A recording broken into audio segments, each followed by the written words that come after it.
why don't you come on up here, because I think it's time for you to make a very special presentation. Let's hear it for Dr. Andre Perry.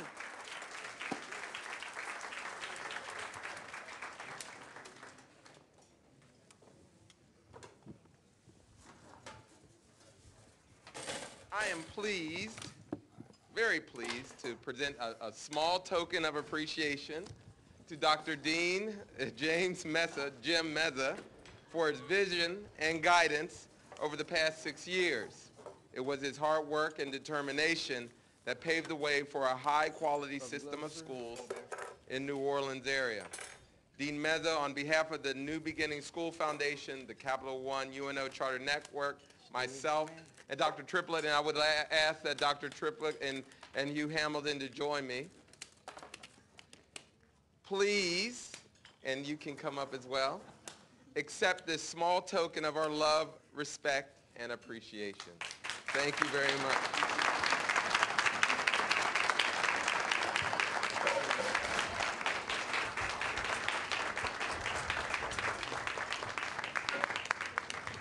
And if you could take a look at it, it's heavy, a lot of years in there. If you could just share just a few words with us, we would greatly appreciate it. Certainly unexpected. I thought I was just going to be a taster. Thank you, Andre, and Hugh, Vera. It's very hard to speak at I guess, an event of celebration and fun, because this is so meaningful to me. I just hope that all of you have the same opportunity that I had, and that is to be able to develop an environment and a project, schools, classrooms that enables all children to be successful. You know, the cornerstone of success for New Orleans and for this country centers around education. And I had the opportunity to work with some great, great people. Our board, it's called New Beginnings, and it's more than symbolic. It really represents, I think, what we do every day in terms of trying to make the best decision to help our teachers, our school leaders, our staff, and our families to be successful. I just can't say enough of, the closest thing I've experienced, and this seems a little extreme, but that's about where I am, is that it's like seeing the birth of one of your children develop over a period of time. And that you know when it's time that they move on their own and you walk away and they're in good hands. And I would tell you that our project, our teachers, our families, and our students, with the leadership we have today, they're in great hands. And I need to thank them for their commitment, their love, their support, and just being a friend, a colleague, and a person that I will always remember. So thank you so much.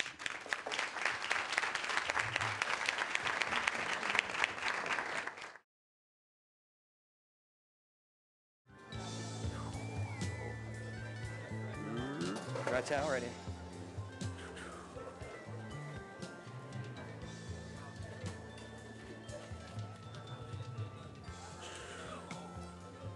Put the broccoli on top.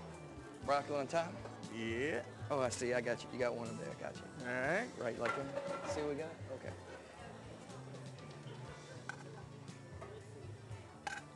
Switch. Yeah. We've done this dance before. Yeah. Looks good sauce, chef. What else? Boom. Get out your way. All right. Fruit salad behind you, Fruit boss. salad. Here's your tongs, too. Sorry, didn't take those. Just want to tell everyone that the bidding is over now. So you may want to check to see if you have the winning bid on some of these wonderful items. And thank you so much for your support of the UNO Charter Schools. And now,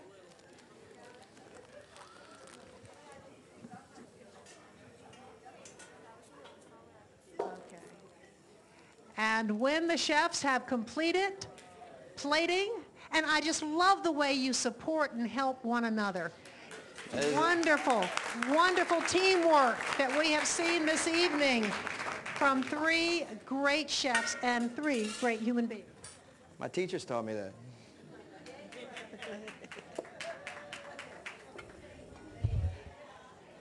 And now I think we're going to begin with Chef Daigle. I want you to come over and present this to our chefs, to our judges. If you would, let's give Chef Daigle a big round of applause. Yeah, I think I got it. Oh, I'm going to try not to make it Yakame Florentine. Chef Daigle, you have the spaghetti and meat sauce. Now tell me what you have done here. What I did is I decided to go an Asian route. So we kept the noodles, we kept the meat because it says spaghetti and meat sauce. And I made a very light broth with some soy, a little bit of rice wine vinegar. And it's a traditional, the stock is traditionally made with a little bit of seaweed and a little bit of fish flakes. You put that in there and you steep it, and it just kind of gives it this nice flavor. And it's a good way to make a quick stock. And then what I did is I seared off a piece of filet. I sliced that real thin. We put it on top of some udon noodles, which is a special Japanese noodle. And then we've got a couple of tomatoes, some leeks, shiitake mushrooms, a little bit of cilantro, fresh lime, and some basil. There's a little sriracha in there, so I would suggest that before you eat it, that you give it a little stir so you don't accidentally grab that whole spice, because that's your spice. So it looks pretty, but stir it up. That way you get a little pineapple and everything in every bite. Oh, thank you. And this is beautiful. And let's hear it for Chef Daigle for this wonderful dish. They say, Chef Daigle, first you eat with your eyes, and your dish is just so beautiful. And we're so happy the Airmark has the traditional spaghetti and meat sauce so that the judges will be able to compare. I hope you guys came hungry. You have a lot to eat tonight. So you can compare the original with, what do you think about the competition, Chef Daigle? The competition tonight, these are 2 outstanding men, and I've really gotten, it's been a great time getting to know them and learn a little bit more about their restaurant and where their culinary background comes from. And I got to tell you, I was pretty worried. They were moving pretty good. They had me scared there. So. Well, this is really, so what do you think, Jasmine? Delicious? It is. It's very flavorful. Mm-hmm. I'm loving it. Trinice, what comes to your mind? This is different. This is really delicious. I'm sorry. This is really delicious. Oh, good. Wow, The so, flavors and everything, like you said, the different flavors, they're blending together real well. Good, great. I can really taste the fruit aspect of everything, and every aspect of it is like, it's really flavorful. all right. Monica? Well, it's just amazing because, again, Chef, everything is just so light. You would think that there would be so many competing flavors, but it just really is a really good fall dish. I think excellent job. Thank you. Very good. Dean Meza? I certainly agree with mine. It's extremely light, but also there's a sweet, sour flavor to it. It certainly has an Asian blend to it. And it's almost, it could be also an entree or a soup. It also can be a main course. So excellent.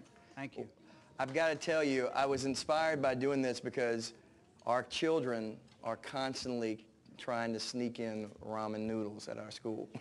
They love noodles, but they won't even bother to cook them sometimes. So I decided to show them what you could actually do if you took a little time and how you could make it light and with about 1/3 the sodium, because each one of those packs has 1,000 milligrams of sodium each ramen noodle pack. So I love noodles as a teenager, so, and these are so good. Good. all right. Very happy. Hey, Chef, it has no taste like meat sauce and spaghetti, by the way. No, I'm sorry. It doesn't have any, it's a total different. It's Is that a good different. thing or a bad thing? That's a good thing. Good thing. Yes. Okay. And so this is a great alternative. And how did you come up with this idea? The ramen noodles is something that the kids really like. The other reason is my other dish that I had with rice, I really wanted to kind of go Italian with that. So I was going to use orzo, which is a pasta that looks like rice. So I said, okay, if I'm going to go Italian with that, then I'm going to have to flip this one on its head. So that's kind of what inspired that. And I knew that I could keep it light, give it a lot of flavors, really fresh ingredients, all kind of, it's something that you can eat and you're not going to be totally full hours later and not be able to go out on the playground and play and have a good time. All right. Well, let's hear it for Chef Daigle. A twist on the spaghetti and the meat sauce. Is there a name for your dish? Name for the dish? Well, I'm going to call it Medard Nelson noodles.